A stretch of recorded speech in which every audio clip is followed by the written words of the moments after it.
Fire पता नहीं चल रहा अंदर से कहां से आ रहा है। जिन का आ रहा है, जादू का आ रहा है, शैतान का आ रहा है, नफ्स का आ रहा है, माजी का आ रहा है, फ्यूचर का आ रहा है। इसके बीच में वो जो है ना वो रो पड़ा, बहुत तकलीफ में।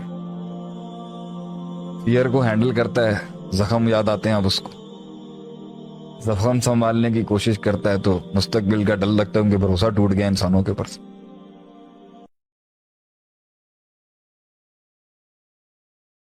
लेकिन हुआ ये, सब सुने अब बैठ के, हुआ ये कि एक इंसान था, वो गुस्सा निकालता ही नहीं था कभी, और बड़ा ऊपर से बड़ा कंपोज दिखता था। लोग समझते थे इसको शायद तकलीफ ही नहीं होती, इसको फील ही नहीं होता। उसका कंपोज होना उसका जुर्म बन गया। लोग उसको इसलिए मारते थे क्योंकि वो बहुत कंपोज था। मेरे लेक्चर्स में बात बहुत आती है, अपने अंदर रख। उसकी कॉम्पोजिशन अदाब बन गई उसके लिए कि वो बेचारा किसी को कुछ बोलता ही नहीं था। प्रेजेंटेशन अच्छी थी, कपड़े अच्छे पहनता था, दिखता अच्छा था, लोगों को लगता था भाई हर वक्त ही हंसता खेलता रहता है, हर वक्त ही पॉजिटिव बातें करता रहता है, हर चीज सही करता है, इसको थोड़ी कोई तकलीफ हो। लेकिन उसने अपनी फ्रस्ट्रेशन कभी भी कहीं नहीं निकाली, जो लोग उसके साथ करते रहे। जाने अनजाने में उसके साथ जो किसी ने अल्फाज बोल दी तो वो ना उसके अंदर कलेक्ट हो ही रहा था। उसके पास अल्लाह की एक और बड़ा गिफ्ट था, निस्यान का। वो भूल जाता था, उसको याद ही नहीं रहता था। और क्योंकि वो अल्लाह वाला इंसान था, वो कहता था जान दो। ये एक दीनदार आदमी की कहानी सुना रहा हूं। तो बड़ा कुछ उसके साथ हुआ उसकी लाइफ में, उसने जो मुझे सुनाया, लेकिन वो फटा नहीं कभी। बशाश बशाश भी रहा, क्योंकि वो भूल जाता था। और उसके पास एक सबसे बड़ी आस ये थी, एक तो अल्लाह था और किसी के ऊपर भरोसा भी करता था वो। बहरहाल तो उसे जितने भी छुरे मारे गए, तो उसको ये तीनों फोर्सेस जब अटैक करती थी ना, डर, गम और गुस्से की, वो उसको न्यूट्रलाइज कर लेता था। अल्लाह के पास से भी न्यूट्रलाइज कर लिया करता था, नमाज पढ़ता था, न्यूट्रल हो जाता था, भूल जाता था यार, वो जानते भी कह दिया करता था। अब उसको वहां से एक छुरा मारा किसी ने, जो उसकी सबसे सेंसिटिव डोमेन थी रिश्तों के अंदर। तो मछली की तरह तड़पा, लेकिन कंटेन कर गया।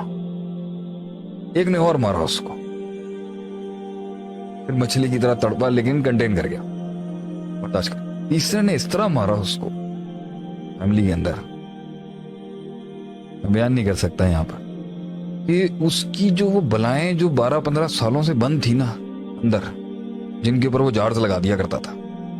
बलाएं आप में भी हैं, मुझ में भी है, बोलता कुछ नहीं आदमी, लेकिन विजन की वजह से उसकी नजर नहीं जाती उसके मकसद, और विजन की वजह से इंसान जो है ना देख नहीं रहा होता कि ये भी है। और अल्लाह इंसान के देखने की आंख को और हिस्स को इतना बड़ा कर देता है कि बंदा कहता है जान दे कुछ नहीं। उसको उस छुरे ने ना उसके 18-20 पॉकेट्स और खोल दिए।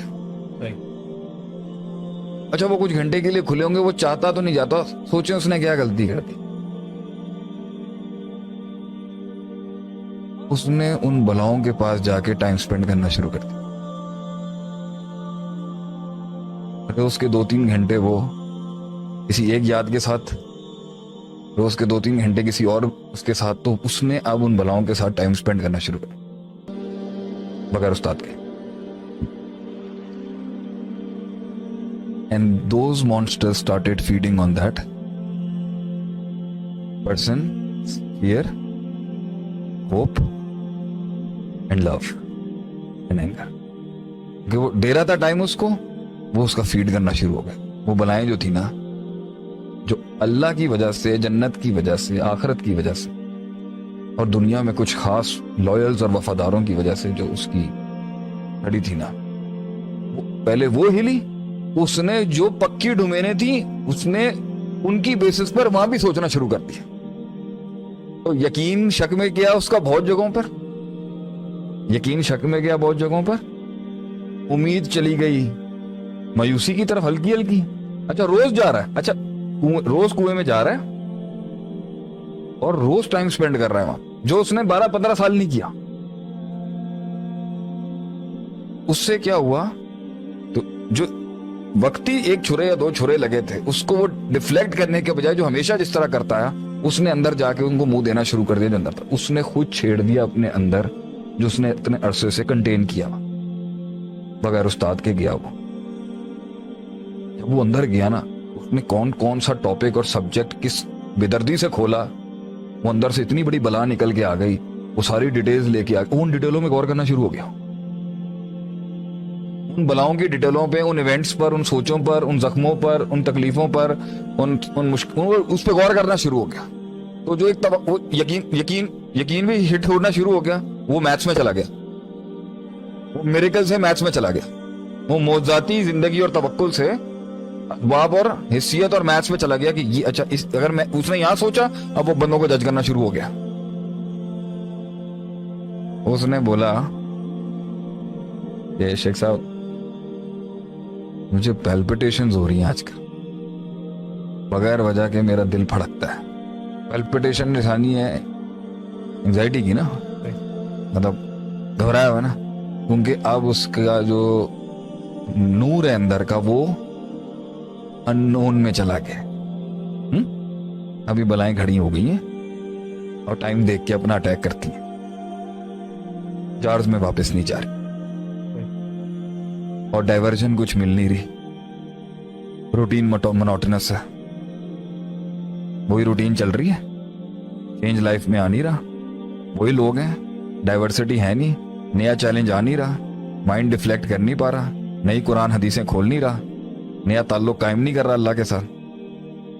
वो मोटी हो चुकी हैं, बड़ी हो चुकी हैं बलाएं जो अंदर है, और अब उसे वो पैल्पिटेशंस हो रही हैं क्योंकि नफ्स जो है वो अननोन फियर उसको आ रहा है। अभी अलर्ट बहुत ऑन हो गया उसका, इसी का नाम एंजाइटी है ना, बॉडी का गार्ड ऑन हो जाता है माइंड का, इसी का नाम सुकून है ना। ये छत गिर सकती है मेरे ऊपर, अगर मैं इसकी मैथमेटिक्स में चला गया ना, मैं पागल हो जाऊं। मुझे पूरी रिपोर्ट चाहिए होगी कि सरिया ठीक है अंदर, मैथ्स चाहिए होगी ना कि नहीं गिरेगा। इसलिए बहुत कुछ चीजों का इल्म ना होना रहमत है, और बहुत चीजों की डिटेल्स में नहीं जाना रहमत है, और बहुत जगहों पे आंखें बंद करना रहमत है। इससे ज्यादा देखोगे, नबी सल्लल्लाहु अलैहि वसल्लम ने फरमाया, अपना मुर्दा नहीं दफनाओगे। अगर तुम कब्र के अंदर का हाल देख लो, लौ तालमूना मा अअलम लज़हकतुम कलीला वला बकीतुम कसीरा, अगर तुम वो जान लो जो मैं जानता हूं, तुम हंसोगे कम, रोगे ज्यादा।